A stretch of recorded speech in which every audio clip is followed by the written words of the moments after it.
lovely. Oh, hello. Hello, welcome back. Welcome back. Welcome back. Welcome back. Good times. What a Man. good day it's been already. Yeah, it has been a productive day so far. I mean, I'm not gonna have any spoilers, but No spoilers. It's a special treat. Yeah, Treat. we have a for special everyone. treat coming this week. So we just got done doing that. Got my juices flowing. Yeah, you are quite juicy. Just, I can tell. Just full of juice. That's a lot. So it's been a good week. Yeah. I'm gonna take a moment out to congratulate the oldest little Dazzle. He took second place in the regional, and now he is going to state. Yay! You want to say what sport? Wrestling. Well, you Yeah. didn't. I know, but Well, I mean, I don't know. I mean, I thought I don't know if I talked about it before. could be but, ice fucking. I mean, I excelled at ice fucking when I was growing up, Yeah. but some would say I'm kind of something of an athlete. So I'm something of an athlete myself. something of an athlete. So that was exciting. I'm not really super stoked to go to the meth capital of Illinois, but You mean Gary, Indiana? Illinois. Yeah, the meth capital of Illinois, Gary, Indiana. No, I would like, beg to differ. It's like Pootie Tang said, that little town right outside of Gary, Indiana, Chicago. It's Rockford. Oh, good. So- that'll be fun. I can't believe that has more meth than like It's pretty bad out there. down south. I've been down there before, and I had a friend in college that lived in Rockford, and I would go out there to visit her, Smoke meth. and yeah, there was a lot of meth, just little meth floating around. meth shanties, Hmm. and everybody drove a car that looked like it came out of Tokyo Drift, like Of course. a '94. Well, you have to Civic. remember when you were in college. It was like we were knee deep in Fast and the Furious mania. Yeah, it was. Everybody's driving a fucking Honda Civic with Underglow. yeah underglow. I was just gonna Yep. say I call them goofy underlights. And That's not the technical term.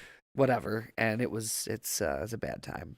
So that's good. We were gonna I was gonna continue on with the last kind of a small part two. Not gonna spend too much time on it because I wanted to get to some other stuff. But I came to another realization this past week, and well, I don't want to say I came to a realization, but I wanted to give my viewpoint on something that and I wanted your take on it. I have kind of always maintained that as a chemical response, love exists, but I don't believe in love as it's told in fairy tales and Facebook posts and memes and stuff. Like, I don't think there's like a soulmate. I don't think there's one person for everybody. And in most regards, I understand why monogamy just doesn't work a lot of times. Now, I'm not saying that it can't work, and I'm not saying that people can't be monogamous, but I think there's a lot to be said for there's a reason why 90-something% of all animals on this planet, there's like a fucking handful that are monogamous. I think like penguins. I think swans might maybe be. swan. You might be right with swans. Maybe it's not penguins. Oh, I think a lot of them are avian species that are monogamous for the most part. Everything else is kind of just procreate, Stick spread it that where it seed, goes. right? Yeah. I mean, that's why most mammals have bones in their dicks. It's true. It's like it doesn't matter if you're ready or not, or it's like we're doing this. I tried sticking a chicken bone in mine. It didn't work. Yeah, no. Didn't work. So, Then I just took a bunch of chicken bones and tied it around it and pretended made I was like a witch doctor. like a chicken bone dick stint. I called the witch doctor. He wrapped it on his dick. Dun-dun-dun-dun. I called the witch doctor. He had chicken prick. So, because when people come to me and they, I hear about other people's relationship problems, which a lot of my friends, past and present, always, oh God, blah, blah, blah. Well, I think if anyone gets a good idea of what's going on in other people's lives, it's the part-time local dive bar karaoke DJ. Yes. You get a wide window into the souls the of many. goings on, of those closest to you. But also, I'll say is that I think people realize that I have also seen my fair share of things. Oh yes. So, I have my own personal opinion, and I have insight on a lot of different situations, and a lot of things that always come up is like this like infidelity in general and things like that, which I have been on the reciprocating end of, and it's but I'm never surprised by it. Like whenever somebody goes, oh, didn't you know so and so cheated on what?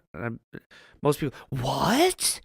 See, I don't do that. Like I'm not. I go okay, because I get that monogamy is such a foreign concept. I mean, it's only realistically monogamy has only really been a thing for the past,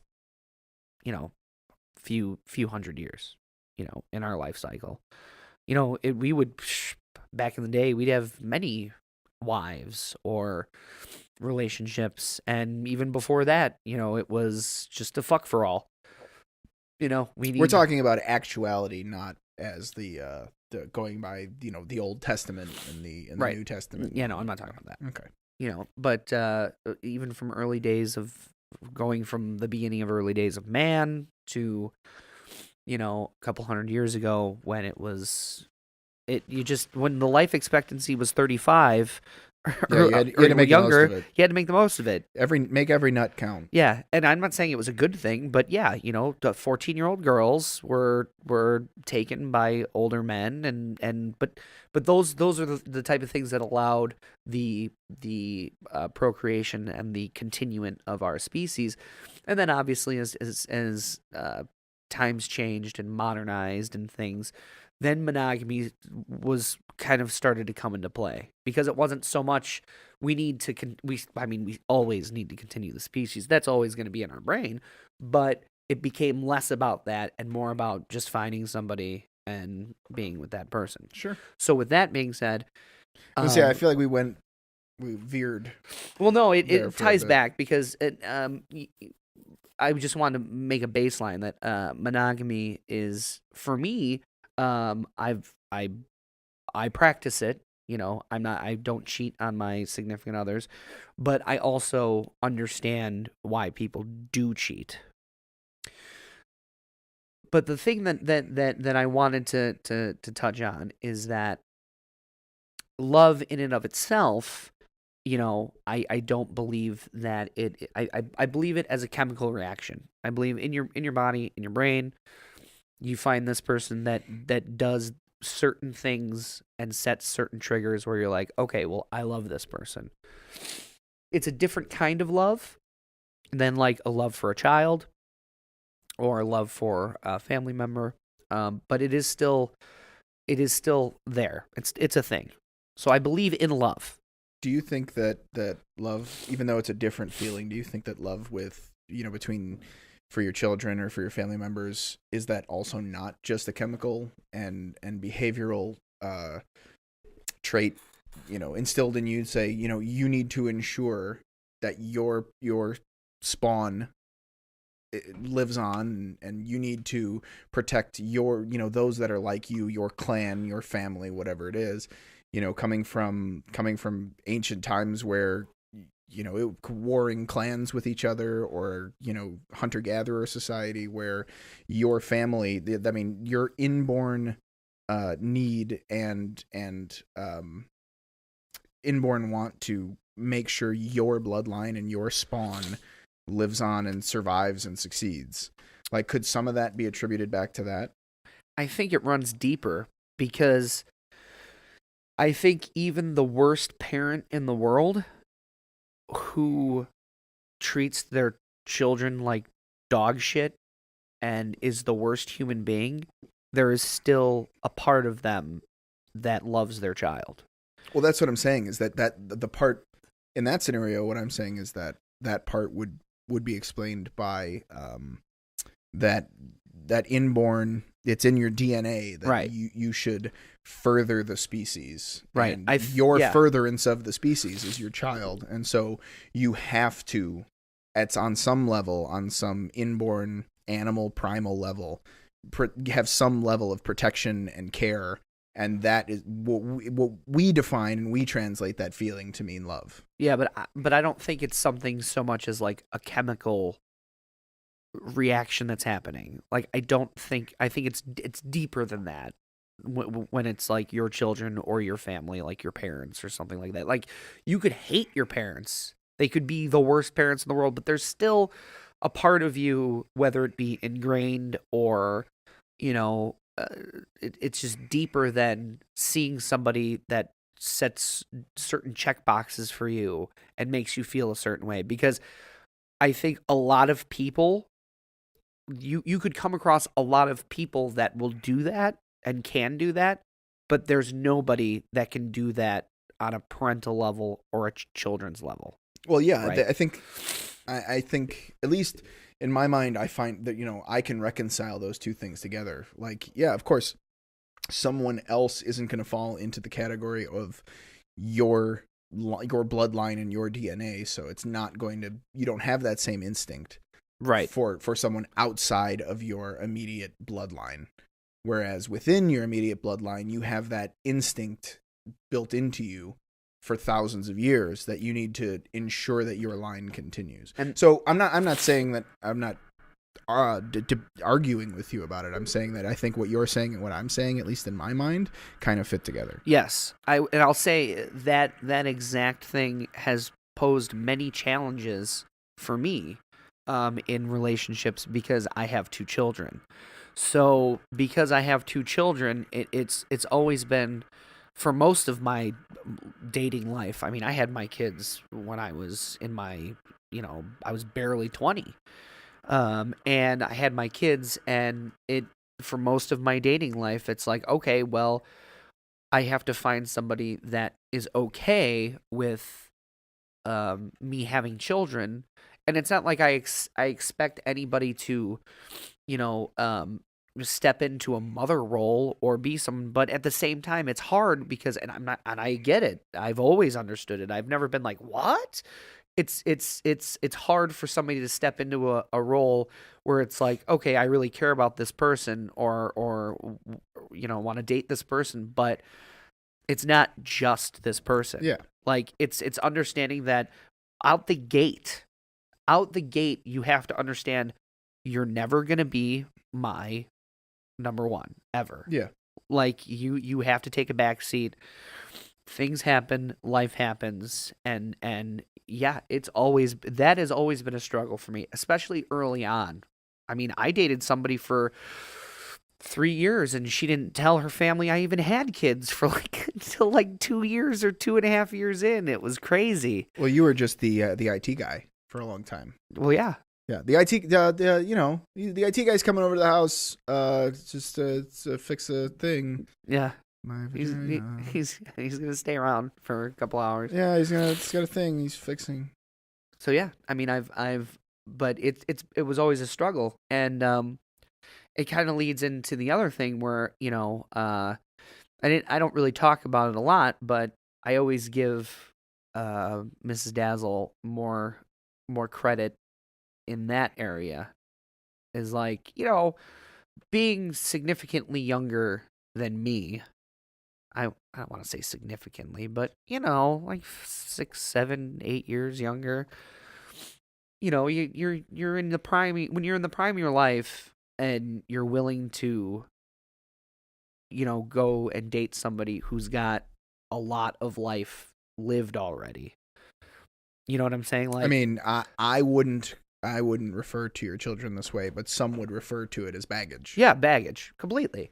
Now, the only good thing about it is that it's not like I have 2 toddlers. Right. I mean, exactly. My kids are and pretty self-sufficient. And you don't have them, you have them 2 out of 7 versus 5 out of 7. Right. You know what I mean? So it's like, it's not like, yeah, every single day is going to be, we're getting up, we're going to school, we're coming home, Right. we're doing homework. Once they're in bed, I'll maybe spend an hour or two with you.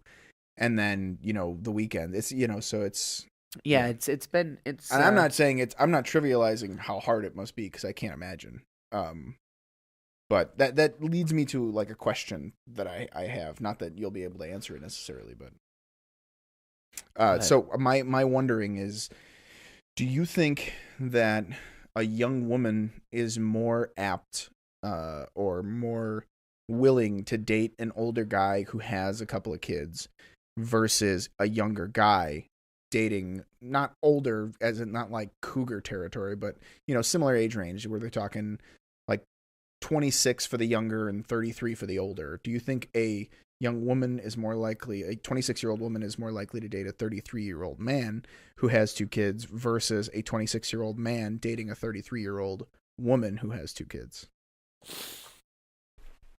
And maybe it's because I just don't know many guys who've dated girls who already have kids. So I don't know. I think women are more, well, see, there's a lot of variables there. I think it depends. I think there's a lot of things that depends on.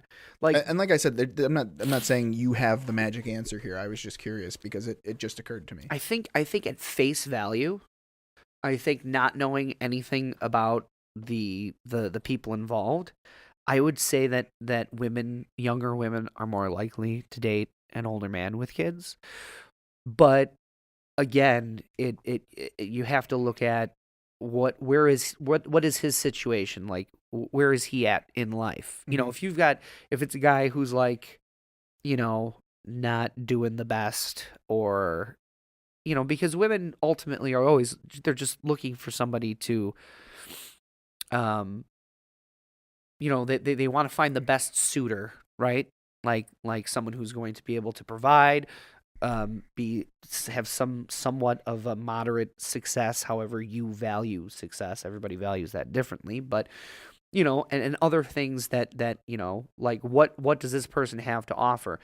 Not knowing anything, I think that just the fact that he's older, women are more drawn to older men, and I think men are more drawn to younger women. But that's not to say that a man can't be drawn to an older woman with kids. All depends on her situation. I guess I just never. I've heard more of the former rather than the latter, and maybe that's just because I've been friends with you forever. Well, so I will tell you a story. When I was, how old was I?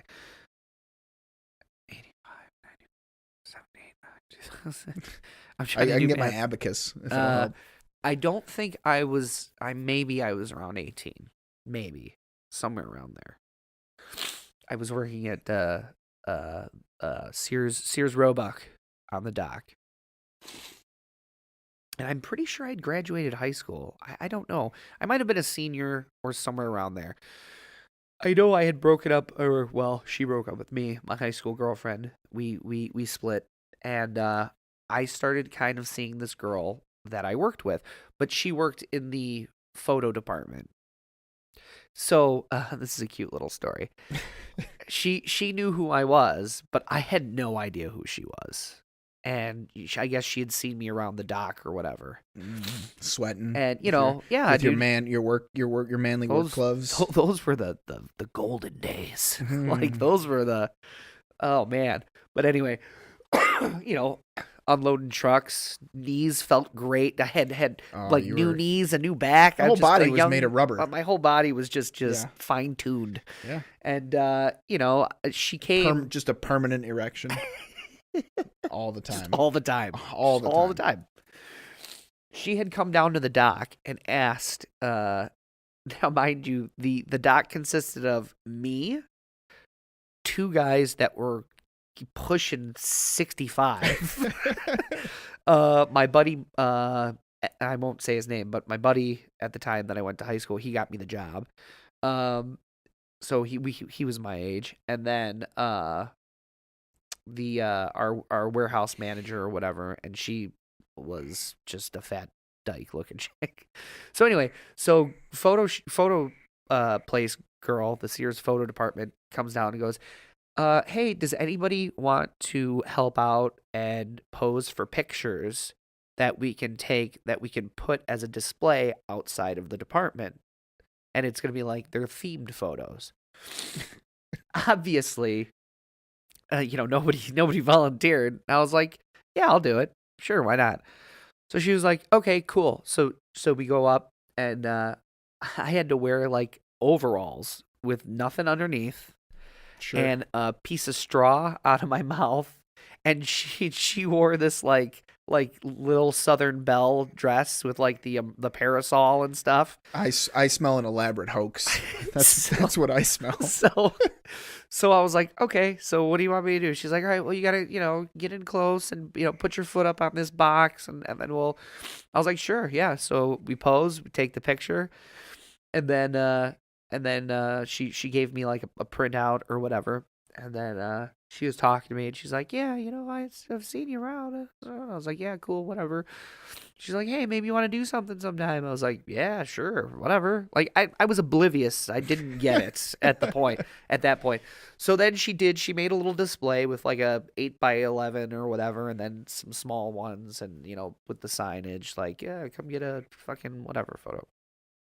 So then I go downstairs and I'm talking to my friend that I worked with, and he was like, so how'd that go? And I was like, no, it went well. He's like, so like you guys like, gonna go do something? Or I was like, I had no idea what he was talking about. I was like, you really think she wanted to come down here and ask if a bunch of fucking old guys with fucking gray mouth wanted to go take pictures? He's like, she clearly came down here so you can go take pictures. I was like, really? He was like, well, she knows I know, because he knew her, and he was dating who he's now been married to for like 10 years.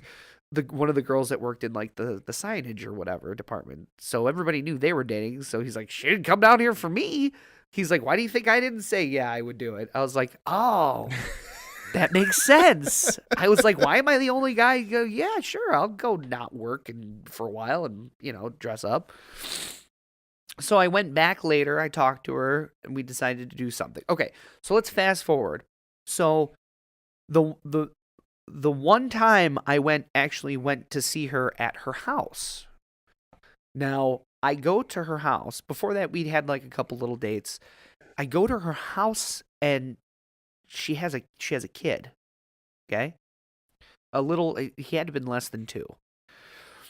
And he's like, and I'm like, whoa, I didn't know. She didn't tell me. She's like, yeah, I don't really tell people. I just, and I was like, so you really thought like me showing up to your house with a fucking baby in a high chair was going to be like the best way to let me know? Like, oh, hey, by the way. And his name was the same as my name. He got a daddy named Forrest too? Yeah. So I wonder if she changes his name based on whoever she's dating. Maybe, I don't know, but it kind of creeped me out a little bit because I'm a young kid, like I'm barely 18, and this girl is whatever, and she was kind of weird, but yeah, so I'm kind of like, hey baby, like it's cool. Hey baby, and then he kept calling me Dada. Oh. And I was like, bye. I was like, I'm not doing this. This kid obviously is confused. Yes. And has no idea. And she said, well, she's like, you're the only one that's ever come. And I was like, okay. I'm sorry. So for our first, not even a date, I wouldn't call that, but our first encounter, I'm the only one who's met him. And this is the first time that I've come to your house. Yeah. Cool. And that's good. And the kid's calling me Dada. So good signs. All good signs. Noped it the fuck right out. So I've been in that situation where she was older. She was 20, 23, 24. So she was older, not super old, but old enough to have a small child. And it was weird. I couldn't. There's no way I could have handled that. So I think if the tables were turned, well, not tables were turned, but if we fast forward and it was me when I was 25, let's say I didn't have any kids, and I met like a 30-year-old woman who had 2 kids, it might have been different, you know? So I think a lot of things come into play, but generally speaking, I think a younger woman would date an older man with kids because I think a lot of women are just more paternal. Maternal. I'm sorry. Maternal. I think they're more maternal. I mean, some can be paternal. I'm not putting them in a box. Yeah. I'm not assuming they're eternalness. Eternalness. Eternity. Yeah, eternity. I'm not assuming your eternity. But I think that they're more maternal, so they'd be more open to something like that. Why isn't there a destination paternity? Like, I'd like some paternity clothes. That'd be cool. Why not? I'm wearing pants. I'm wearing paternity pants. Yeah, I'm wearing. Well, I mean, my stretchy pants are sort of my paternity pants. So yeah, I think that's. But again, actually, destination paternity would literally just be like booze and paternity tests. Yep, that's it. It's the 2 things that they sell. Cigars. Cigars. Sorry, you're right. So I think in the situation with me, my little ones, Mrs. Dazzle, I think it was really hard for her at first. And I always understood that, but I think as time has gone on, I think it's been less of an issue.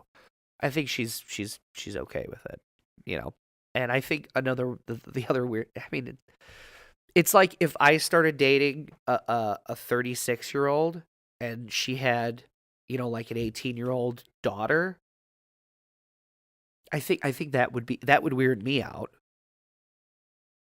Yeah. What if I dated a 36-year-old, because I'm only 33. Right. What if I dated a 36-year-old and she has a 21-year-old daughter? She had her when she was 15. That would be kind of weird. Yeah.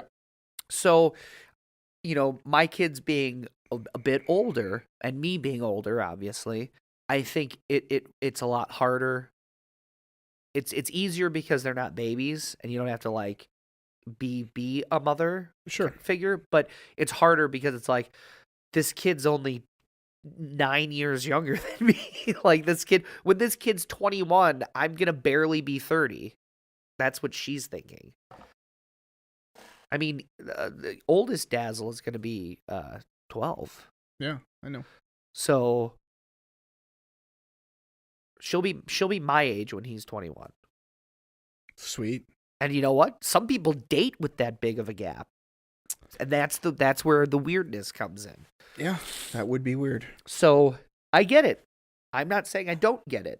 So but it's been a lot easier lately. Let me ask you this: now that they're getting older, have you ever talked to them about it? About how they feel about, like, different people that you've dated, or how they feel about Mrs. Dazzle.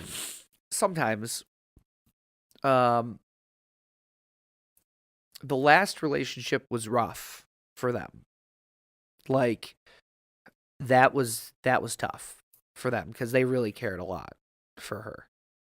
And even to this day, they'll bring something up from way back when, and I'm like, okay. Yeah, kids can be mean in that way that only kids can be. Right, like completely innocent, but like, hey, do you remember that time we went to blah, blah, blah, with blah, blah, blah? Where was that? That was so much fun. That was the most fun I've ever had. Yeah, remember when we went? While Mrs. Dazzle's sitting there. Yeah, no. So yeah, that they do. The last one was rough. I think that realistically, anytime I've ever talked about it, I just get the sense and the feeling that they really don't care. Like, I mean, they don't care. Okay. That's what I mean. You would know better than anybody. That's why I'm asking. Yeah, I think that they like Mrs. Dazzle. Likes Mrs. Dazzle. Oh shit, oldest Dazzle. Mark it down. That's the first one in a long time. Long time. Oldest Dazzle, little Dazzle. he likes her. He talks about her. Youngest Dazzle, he does, but he's very Youngest Dazzle is very passive. Like he could care less. Like it doesn't affect him.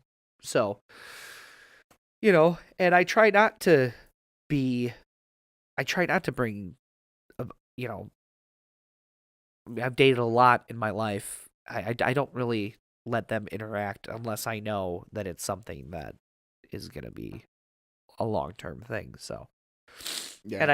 I knew it was going to be, I mean,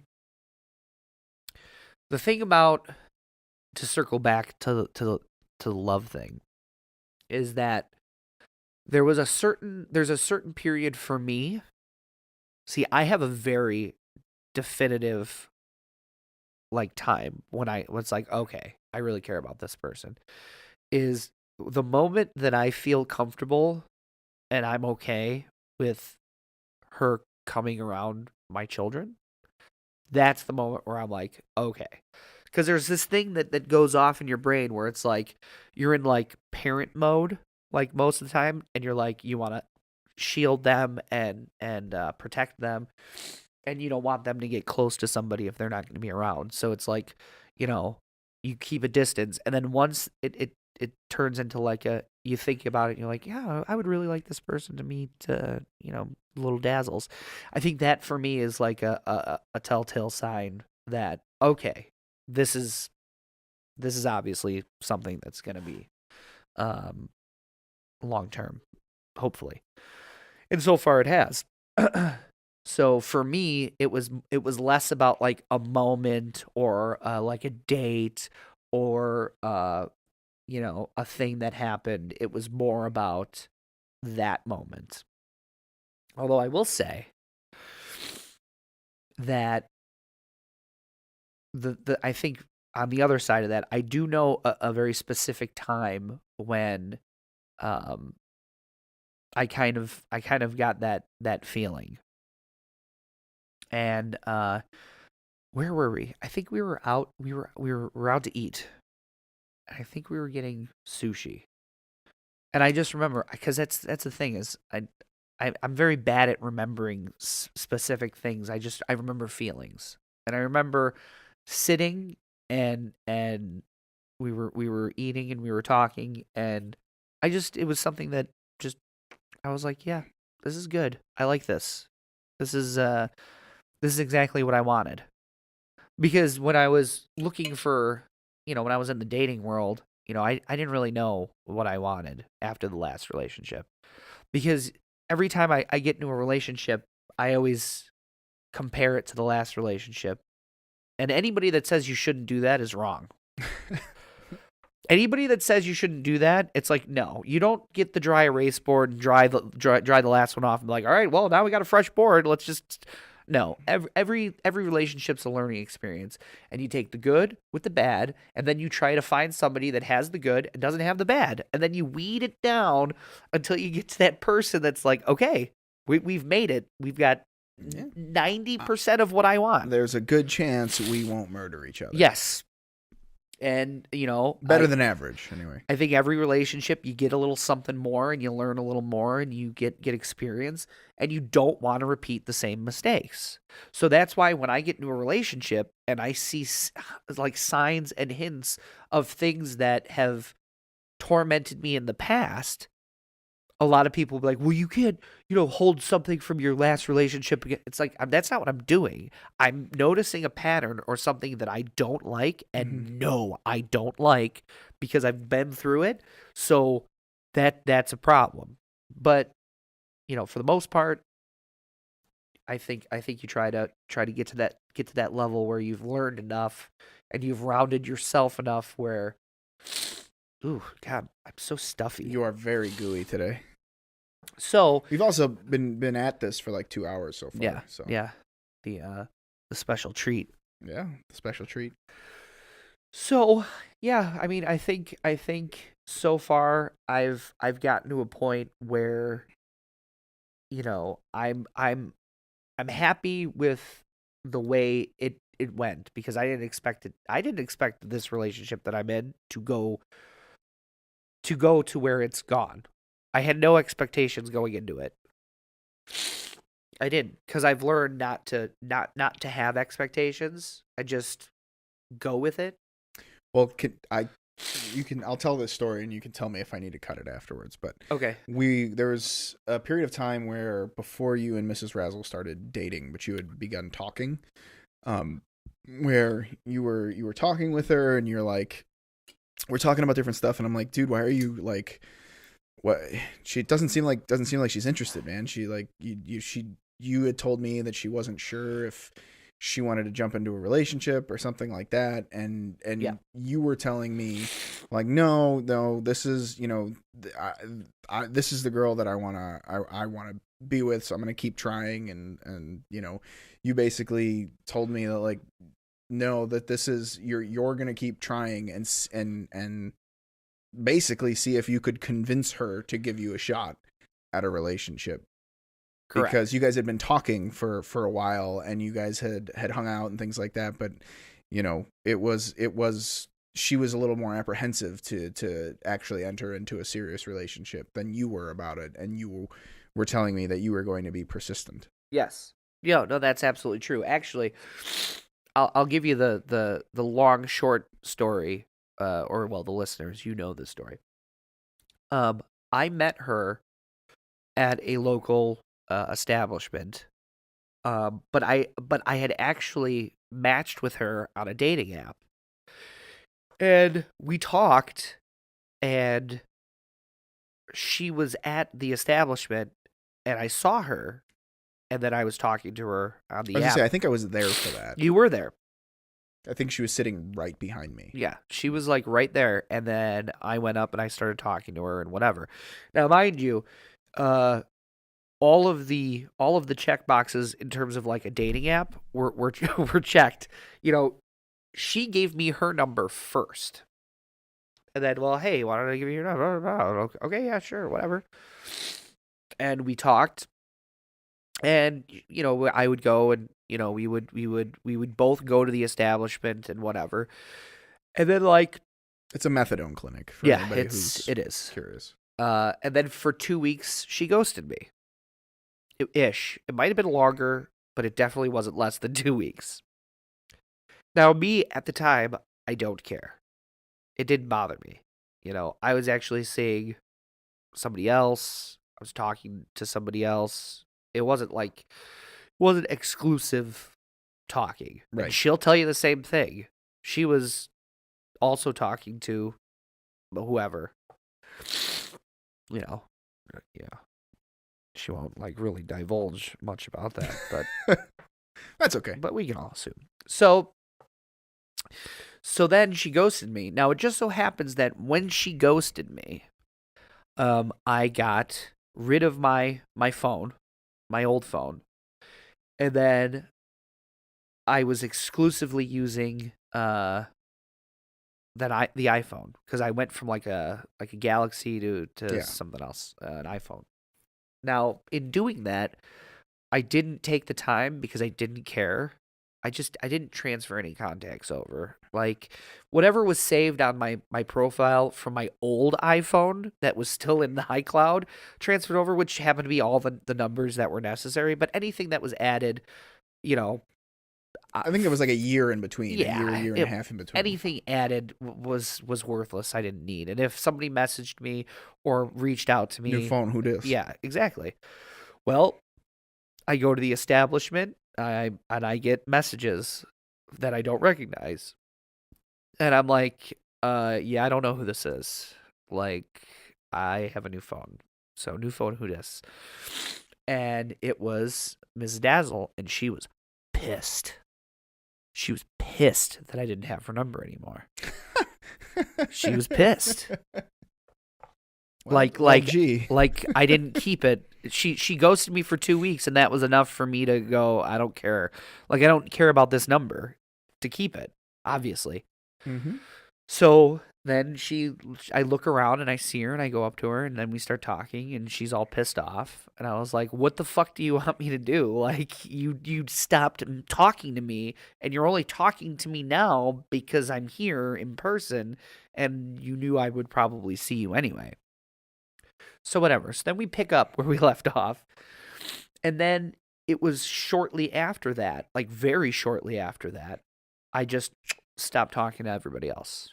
It was just her. I remember. Yep. I was because we had that conversation. Because then we had a conversation where I was like, you know what? I'm gonna try with this one. Like these other people that are in my life are, they're all right, but well, because there was somebody who was like very ready and willing to date you. Yes. Seriously. And there was 2 or 3. Yeah. And we were sitting in your car at one point, and I think we were coming home from work or something, and we're talking about it, and you're like, no, I'm really gonna try with this one. I'm gonna. Well, there was something that drew me to her. Well, that makes sense. I mean, if it's and it's still going on right now, right? And I'm pretty sure if I had taken the chance or gone with it, there's no way any of those others would have lasted. Flashes in the pan. I think there is something to be said about I knew that there was something great about her. And I didn't know it at the time, but I'm not one to have flash in the pan type relationships. I don't want to say I do my research. Due diligence. Due diligence. I make sure I get to know a person. I make sure that person gets to know me, at least to a point where there's not something out of left field. It's like, oh, hey, here's my baby in a high chair. Like, you got to make sure that you do your due diligence. And I usually do that with everybody in the past that I've ever dated. And I usually date them for a long time because there's that a spark or something that draws me. Like, I'm drawn to people who are interesting. And, her and I, we may not have a lot of things in common. We don't really. Like, I'm a conservative. She's a liberal. I'm very heavy into music and art and comedy, and she's not. I mean, not to say that she doesn't like a lot of those things, but that a lot of those things don't interest her. But then you're also from different eras. Well, that's another thing. I mean, there's an age gap. There's a lot of movies that I love that she's never even heard of. There's a lot of bands that I really like that she's never heard of. Yeah, but that's just an opportunity to share. Well, that's share your and that's what we've done. Your interests. She's expressed interest in learning the bass guitar. I bought her a bass guitar. I don't think she's ever touched it, but that doesn't mean she isn't going to at one point. I have faith, and she even told me the other day. She said, you know what? You should just let me take the bass home so I can start learning some stuff. I was like, hey, it's your bass. So if you want to take it home, I'll throw it in a case and you can take it home because she has an amp. She has an amp at home. Mm-hmm. So it's like, yeah, perfect. She's, a lot of the comedy specials that I watch, like all these comedians that she may not have known, she likes and she thinks they're funny, and she's like, not friends with them, but she's like follows them on Instagram and stuff. Yeah. And there's a lot of things that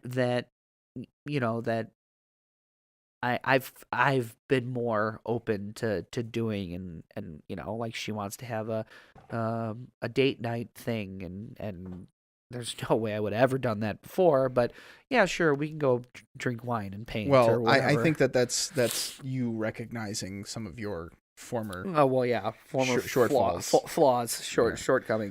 So.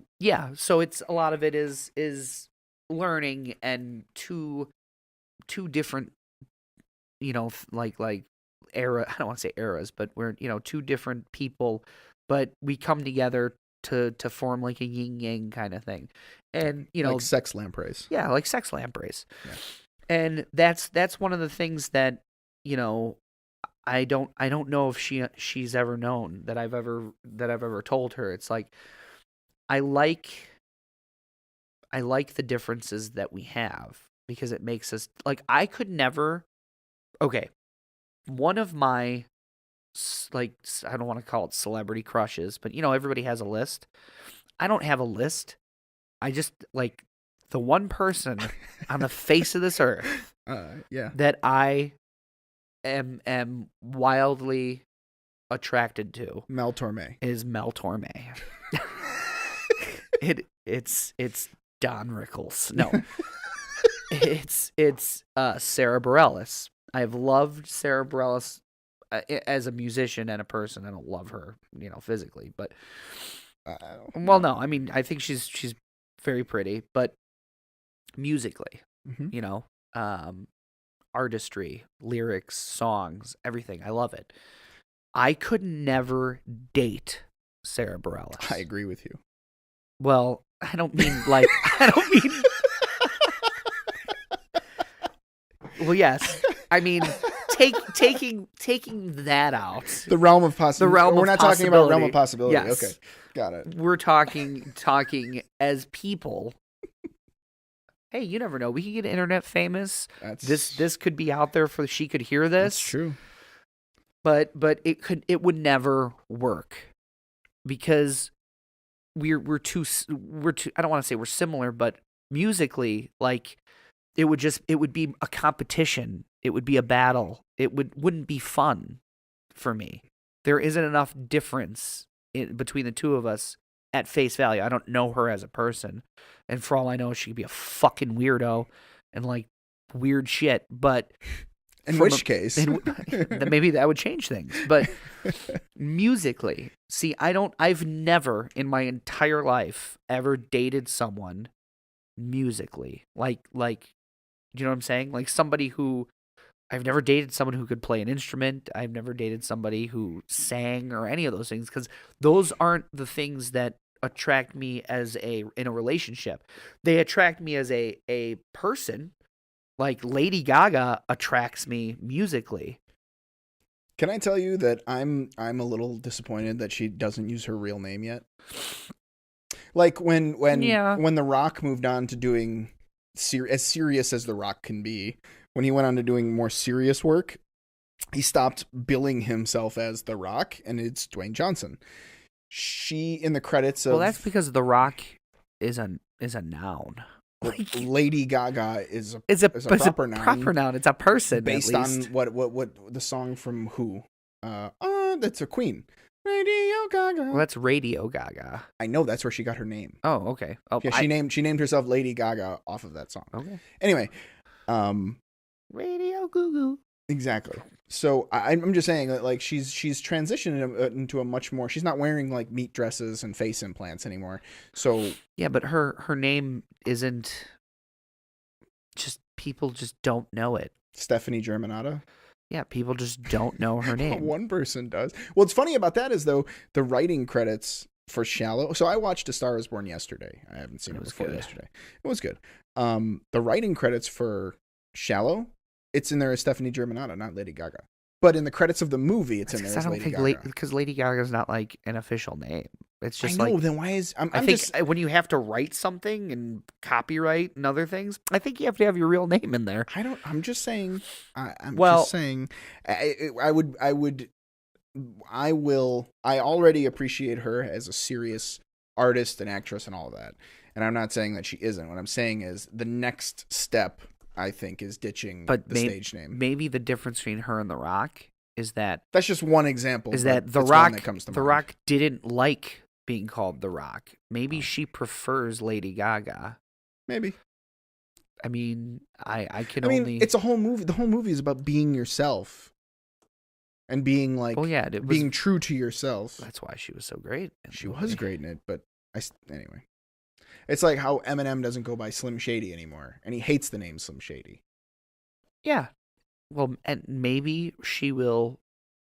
And how he stopped dyeing his hair blonde, and how she in the movie said that she doesn't want to be a blonde. Well, maybe she's going to slowly... I mean, Jesus, it's only been like a year. Like, it's been a year since she's really stepped out of the Lady Gaga persona. I'm just saying. Like it all started with A Star Is Born. Watch, she's gonna do something else, and it's gonna be Stephanie Lady Gaga Germanotta, and then it's gonna be I'm just throwing it out because there. that's what The Rock did. It was Dwayne The Rock Johnson. You're right. And then it was Dwayne Yeah. Johnson, formerly known as The Rock. And then Yeah. there's no more The Rock. Squiggly, formerly known as Dwayne Johnson, the Yeah. Rock Johnson, Dwayne of Rocksville. So yeah, I get it. But I don't know. I think that for her personally, I think the Lady Gaga name is so synonymous with her style. Mm-hmm.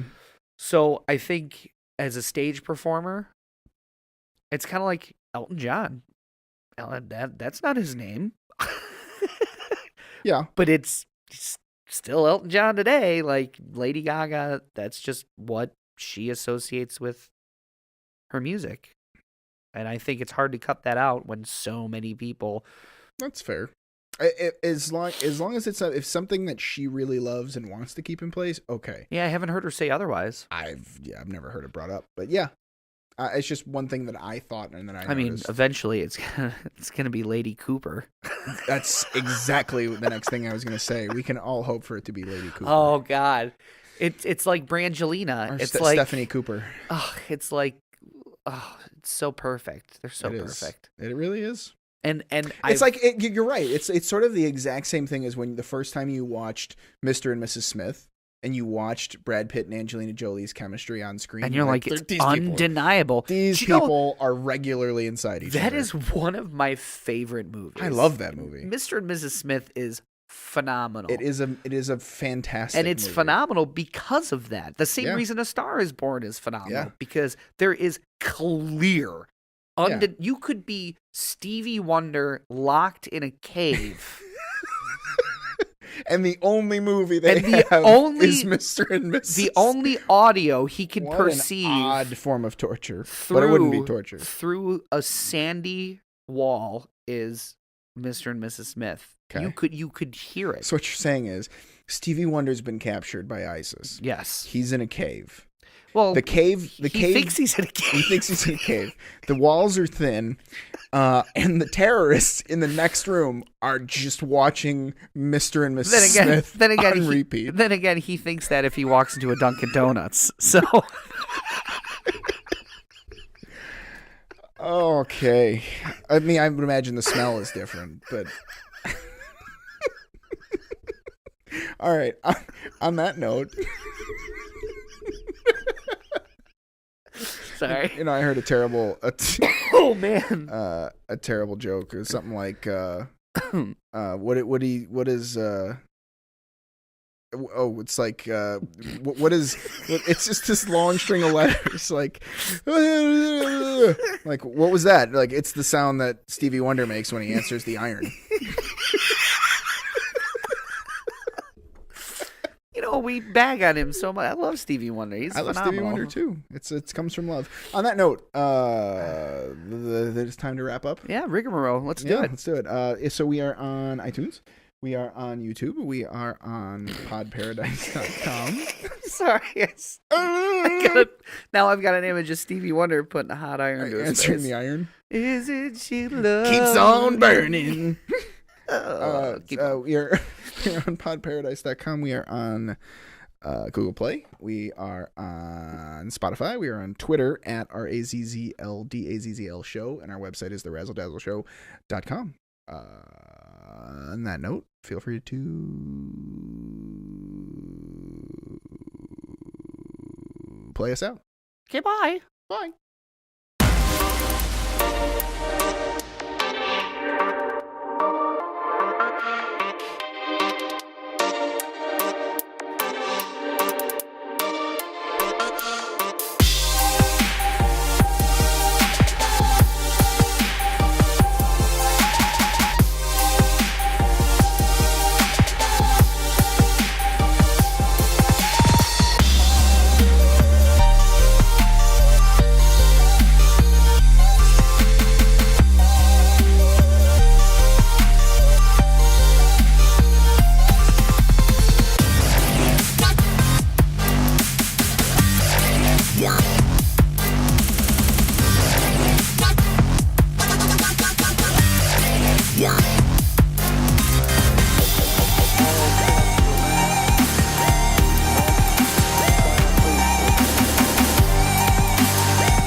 that delayed, that synth, that long synth outro. You're welcome. Thank you. Bye. Bye.